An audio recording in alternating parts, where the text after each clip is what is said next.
إن الحمد لله كفى وسلام على عباده الذين اصطفى أما بعد فأعوذ بالله من الشيطان الرجيم بسم الله الرحمن الرحيم كم من فئة قليلة غلبت فئة كثيرة بإذن الله والله مع الصابرين.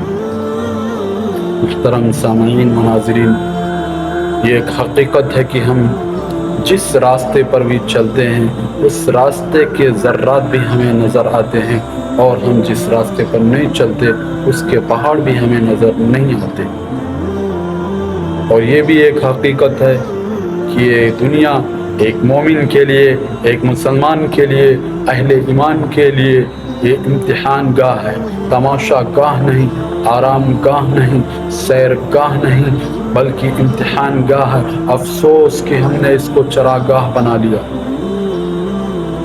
مقصد زندگی اللہ سبحانہ و تعالیٰ کی بندگی ہونا چاہیے. مقصد حیات اللہ سبحانہ و تعالیٰ کی یاد ہونی چاہیے. بندہ وہ ہوتا ہے جس میں بندگی ہونی چاہیے، ورنہ وہ سراسر گندہ ہے، جھوٹ اور فریب کا پرندہ ہے. بے اصولی کی زندگی جو ہے وہ انسانوں کی نہیں ہوتی بلکہ حیوانوں کی ہوا کرتی ہے. اور ڈنگروں کی زندگی بے اصولی کی زندگی ہوتی ہے. انسان تو اشرف المخلوقات ہے، اس کی زندگی کا ایک نظام ہے. نہ وہ اس دنیا میں اپنی مرضی سے آیا، نہ وہ اس دنیا سے اپنی مرضی سے جائے گا. پھر اسے کوئی حق نہیں پہنچتا کہ وہ اس درمیانی وقفے میں اپنی مرضی کی زندگی گزارے، بلکہ جس خالق نے، جس مالک نے، جس رازق نے اسے اس دنیا میں بھیجا ہے، اگر وہ اس کے حکموں کے مطابق اپنی زندگی گزارے گا تو وہ اس دنیا میں بھی فلاح یاب ہوگا اور آخرت میں بھی فلاح یاب ہوگا. مقصد زندگی کچھ اور ہے، ضروریات زندگی کچھ اور ہے. ضروریات زندگی یہ ہے کھانا پینا اور دیگر اشیاء. مقصد زندگی تو اللہ کی بندگی ہے. زندگی آمد برائے بندگی، زندگی بے بندگی شرمند. قرآن یہ انسان کے لیے آب حیات ہے. قرآن حقیقتوں کا مجموعہ ہے، صداقتوں کا خزانہ ہے.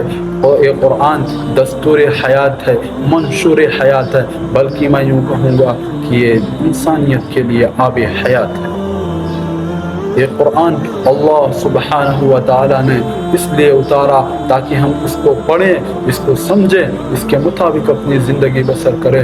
جو بھی اس کو پڑھے گا، اس کو سمجھے گا، اس کے مطابق عمل کرتا جائے گا، وہ دنیا اور آخرت میں درجہ پاتا جائے گا. یہ قرآن تجھے عزت و وقار دینے کے لیے آیا ہے، تیرے ظاہر و باطن کو نکھار دینے کے لیے آیا ہے. یہ قرآن تیری شخصیت کو صقل کرنے کے لیے آیا ہے. یہ قرآن تجھے آئینے کی طرح صاف اور شفاف بنانے کے لیے آیا ہے. یہ قرآن تیرے دل کے میل کو دھونے کے لیے آیا ہے. جس نے بھی اس پر عمل کیا، جو بھی اس پر عمل کرے گا اور اس کے مطابق زندگی گزارے گا، وہ اللہ رب العزت کی مدد کو اپنی زندگی میں شامل حال پائے گا، اور اس کی زندگی کی کشتی کنارے پر لگ جائے گی. اللہ سبحانہ و تعالیٰ کا فرمان ہے کم من فئۃ قلیلۃ غلبت فئۃ کثیرۃ باذن اللہ واللہ مع الصابرین. کتنی بار ایسا ہوا کہ ایک تھوڑی سی جماعت بڑی جماعت پر غالب آ گئی، یعنی اللہ سبحانہ و تعالیٰ نے چڑیوں سے باز مروا دیا. واللہ مع الصابرین، اور اللہ سبحانہ و تعالیٰ صبر اور ضبط کرنے والوں کے ساتھ. انسان کی زندگی میں ہر گزرنے والا دن ایک ورق کے مانند ہے جس پر ہم اچھائی کو لکھتے ہیں یا برائی کو لکھتے ہیں. یہ ہم پر ڈیپینڈ ہے کہ ہم اس پر کیا لکھتے ہیں. یہ بات بھی حقیقت ہے، 100% درست ہے کہ انسان کی زندگی سے جو دن گزر گیا وہ کبھی نہیں آئے گا. جو وقت ہاتھوں سے نکل گیا وہ کبھی دوبارہ نہیں آئے. ایک بزرگ کا قول ہے دن تین طرح کے ہوتے ہیں. ایک وہ دن جو گزشتہ کل یعنی گزر چکا، کل کا دن جو تیرے ہاتھوں سے نکل چکا. ایک وہ دن جو کل آنے والا ہے یعنی آئندہ کل. اس سے وہ دن پتہ نہیں تیری زندگی میں آئے گا بھی یا اس سے پہلے کچھ اور معاملہ ہوگا. ایک وہ دن جو آج کا دن ہے جو تیرے ہاتھوں میں ہے. فرماتے ہیں وہ بزرگ، اے انسان گزشتہ کل پر نہ بھروسہ کر، آئندہ کل کی امید نہ رکھ. آج کا جو دن ہے یہ تیرے ہاتھ میں ہے، لہذا تو اسی میں اللہ سبحانہ و تعالیٰ کو راضی کر۔ یہ تو اللہ سبحانہ و تعالیٰ کی ستاری ہے کہ ہم اپنی مرضی کی زندگی گزارتے ہیں، پھر بھی دنیا ہماری تعریف کرتی ہے۔ کتاب اکمال الشیم میں ایک عجیب بات لکھی ہے کہ اے دوست، جب کوئی تیری تعریف کرے تو سمجھ لو کہ وہ تیرے پروردگار کی ستاری کی تعریف کر رہا ہے، جس نے تیرے گناہوں کو، جس نے تیرے عیوب کو ڈھکا ہوا ہے، جس نے تیرے عیوب کو لوگوں کی نظروں سے اوجھل کر دیا ہے۔ جب بھی تو مخلوق خدا کی زبان سے اپنی تعریف سنے تو تیرے لیے واجب ہے، تیرے لیے ضروری ہے کہ اپنی زبان سے اس خالق کا، اس مالک کی تسبیح بیان کرے، اس کی تعریف بیان کرے جس کا وہ مستحق ہے۔ اللہ سبحانہ و تعالیٰ کی رحمت بندے کی طرف کب متوجہ ہو؟ جب انسان کو اپنے اندر عیوب نظر آنے لگے، اپنے اندر کمیاں نظر آنے لگے، اپنی کوتاہیاں، اپنے گناہ نظر آنے لگے، تو سمجھ لو کہ اللہ سبحانہ و تعالیٰ کی رحمت اس کی طرف متوجہ ہے اور وہ اپنے گناہ پر نادم بھی ہوتا ہو، شرمندہ بھی ہوتا ہو، توبہ بھی کرتا ہو۔ اور جب انسان کے عیوب اس کی نظروں سے پوشیدہ کر دیا جائے، اس کے عیوب اس کو نظر نہ آئے، تو سمجھ لو کہ اللہ کی ناراضگی اس کے ساتھ۔ جس دور پہ نازا تھی دنیا، ہم اب وہ زمانہ بھول گئے، غیروں کی کہانی یاد رہی، خود ہوش میں آنا بھول گئے، منہ دیکھ لیا آئینے میں پر داغ نہ دیکھے سینے میں، جی ایسا لگایا جینے میں، مرنے کو مسلمان بھول گئے، اذان تو اب بھی آتی ہے مسجد کی فضا سے، اے انور جس ضرب سے دل ہل جاتے تھے وہ ضرب لگانا بھول گئے۔ کہاں گئے وہ نوجوان جو رات کی تنہائیوں میں، رات کے کو اٹھ کر تہجد میں لا الہ الا اللہ کی ضربیں لگایا کرتے تھے؟ ایسے لوگوں سے آج دنیا خالی ہوتی جا رہی ہے، ایسے لوگوں سے دنیا آج عاری ہوتی جا رہی ہے۔ مقصد زندگی جو ہمارا ہونا چاہیے وہ اللہ کی بندگی ہونا چاہیے، مقصد حیات جو ہونا چاہیے وہ اللہ کی یاد ہونی چاہیے، کہ انسان ہر لمحہ اللہ کی یاد میں ڈوبا ہوا ہو، ہر لمحہ اس کی یاد میں ہو، ہر کوئی بھی لمحہ اس کی زندگی میں غفلت والا نہ ہو، ہر وقت اللہ سبحانہ و تعالیٰ کا استحضار نصیب ہو۔ جس کا ہم کھائے اور گھوڑے کا ایک فرق میں آپ کو بتلاتا چلوں کہ اگر کوئی شخص ایک گھوڑا پالے، اس نیت سے پالے کہ میں اس سے کام لوں گا، اس سے اپنا کام لوں گا اور اسے جنگوں میں اس سے کام لوں گا، تو وہ گھوڑا جو ہوتا ہے اپنے مالک کی لاج رکھتا ہے۔ اگر مالک اس کو جوتے میں ٹانگ دے تو وہ سارا دن کام کرتا ہے، پھر اگر دوسرے دن وہ اس کو جوتے میں ٹانگ دے پھر بھی وہ پورا دن کام کرتا ہے۔ وہ یہ نہیں کہتا کہ میں آج تھک گیا ہوں مجھے چھٹی چاہیے، نہیں، بلکہ وہ اپنے مالک کی ہر خواہش کو پوری کرنے کے لیے اپنا جی جان لگا دیتا ہے، یہاں تک کہ اس کو اتنا بھی وقفہ نصیب نہیں ہوتا کہ صحیح سے قضائے حاجت کر سکے۔ چلتے چلتے رہتا ہے، وہ لید کرتے رہتا ہے، اسے رکنا نصیب نہیں ہوتا۔ اور اسی گھوڑے کو جب اس کا مالک کسی جنگ میں لے جانے کے لیے تیار کرتا ہے تو اپنے مالک کی ہر اشارے کو، اس کے ایڑ کو سمجھتا ہے، وہ سمجھتا ہے کہ مالک نے ایڑ کیوں لگائی، وہ یہ چاہتا ہے کہ میں اپنے گھوڑے کو اور تیز اور اپنی سپیڈ کو اور بڑھاؤں، میں اپنے قدم کو آگے بڑھاؤں۔ وہ گھوڑا آگے بڑھتا چلا جاتا ہے، نیزوں کے سامنے، تلواروں کے سامنے اور ہتھیاروں کے سامنے چلتے رہتا ہے، اپنے مالک کی ہر حکم کی تعمیل کرتا ہے، اپنی جان پر کھیل جاتا ہے، لیکن اپنے مالک کی نافرمانی نہیں کرتا۔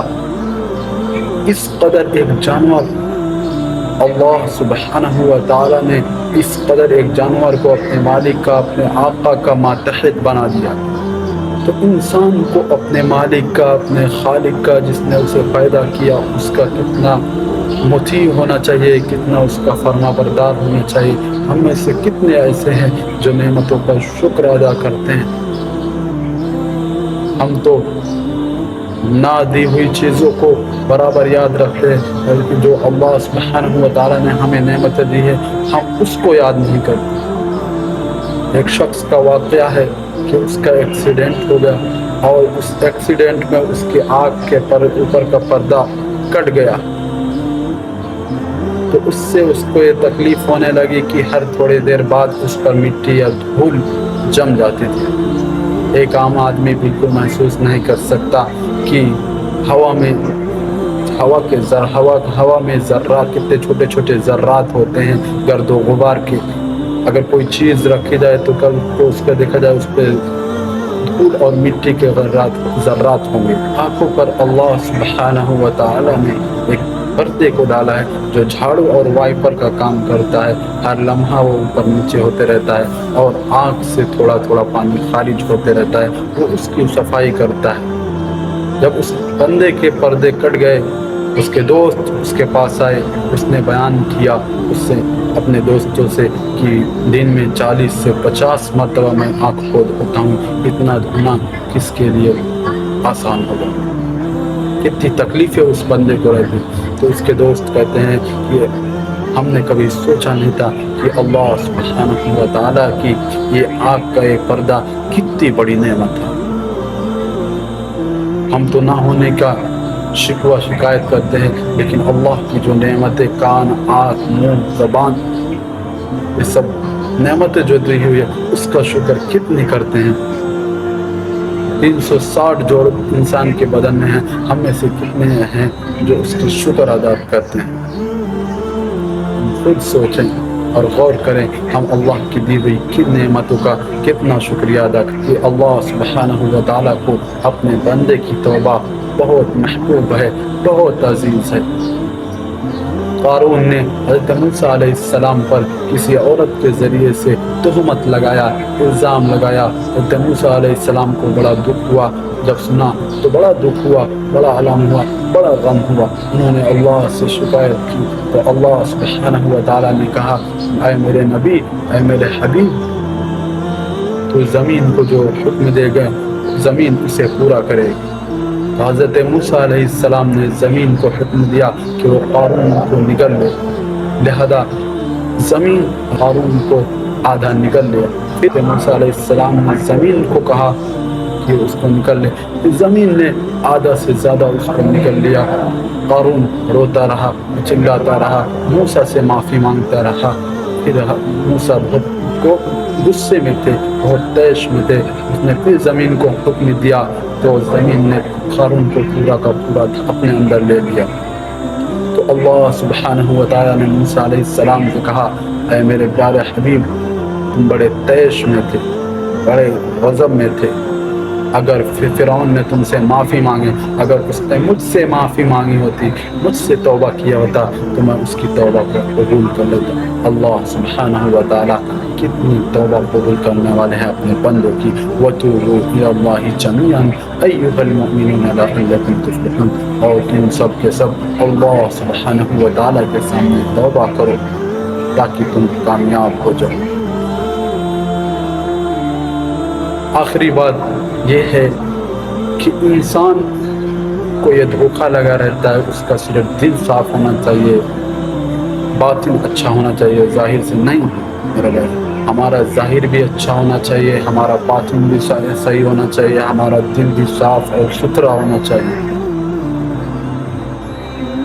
شیطان کی طرف سے کا دھوکہ ہے کہ انسان کو اندر سے اچھا ہونا، نہیں، دونوں اندر سے باہر سے ہر طرف سے انسان کو اچھا ہونا چاہیے۔